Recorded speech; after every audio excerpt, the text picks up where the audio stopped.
ମାଳିକା ପୁରାଣ ଭାଗ 3 ଚାଲନ୍ତୁ ଜାଣିବା। କଳିଯୁଗର ଶେଷ ସମୟ ହୋଇଗଲା। ପଞ୍ଚସଖା ଯାହା ବି ଲେଖିଥିଲା ସବୁ ଗୋଟି ଗୋଟି କରି ସତ ଘଟୁଛି।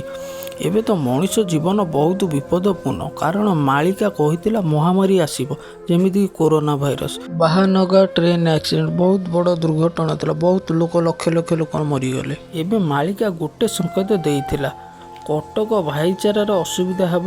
ଆପଣମାନେ ତ ଭଲ ଭାବରେ ଜାଣିଥିବେ କଟକ ସହରରେ ଏବେ କ'ଣ ହୋଇଛି। ତେବେ ମଣିଷ ଜୀବନ ପ୍ରତି ବହୁତ ବିପଦ ବଡ଼ ଅଛି। କଳିଯୁଗର ବୟସଟା ଆପଣ ଖାତାରେ ଲେଖିକି ରଖନ୍ତୁ। 1,32,000 ବର୍ଷ ଏବେ କଳିଯୁଗର ଆୟୁଷ।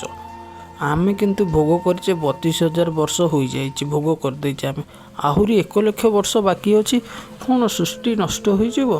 ଆପଣମାନେ ଭାବୁଥିବେ 22 ପାହାଚରେ ମୀନ ଖେଳିବ, ଏଇଟା କ'ଣ ସତ୍ୟ? ଆମେ ତ ପିଲାଦିନରୁ ଶୁଣି ଆସୁଛୁ 22 ପାହାଚରେ ମୀନ ଖେଳିବ, ଏହା ନିରାଟ ସତ୍ୟ।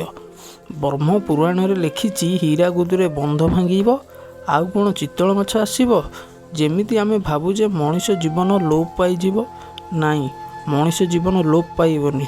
କଳିଯୁଗର ଯେଉଁ ମଣିଷ ବଞ୍ଚିବ ସିଏ ବିହନ ହୋଇବ। କଳିଯୁଗର ରହସ୍ୟ କଥା ଆପଣମାନେ ଜାଣିଛନ୍ତି କି?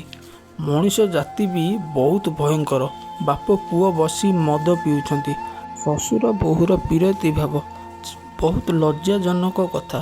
ଭାଇ ଭଉଣୀଙ୍କର ଖରାପ ସମ୍ପର୍କ, ଏମିତି ଘଡ଼ିସନ୍ଧି ମୁହୂର୍ତ୍ତରେ ଗତି କରୁଛି ମଣିଷ। ମଣିଷ ଜୀବନ ଏକ ଦୁର୍ଲଭ ଜୀବନ, ଆମେ ଠିକ୍ କର୍ମରେ ଲଗେଇ ପାରୁନାହିଁ। କାହିଁକି ନା ମୁଁ କହୁଛି କଳିଯୁଗର ସରିବା ସମୟ ହୋଇଗଲା। କିଛି ଧର୍ମ କାମ କରନ୍ତୁ, ନଚେତ୍ ମରିବେ। କାରଣ ଆପଣମାନେ ଜାଣିଥିବେ ଧର୍ମର ହେବ ଜୟ, ଅଧର୍ମର ବିନାଶ ହେବ। ଏବେ ସତର୍କ ହୋଇଯାଆନ୍ତୁ, ଗୋଟିଏ ନାମ ଜପନ୍ତୁ, ବଞ୍ଚିପାରିବେ।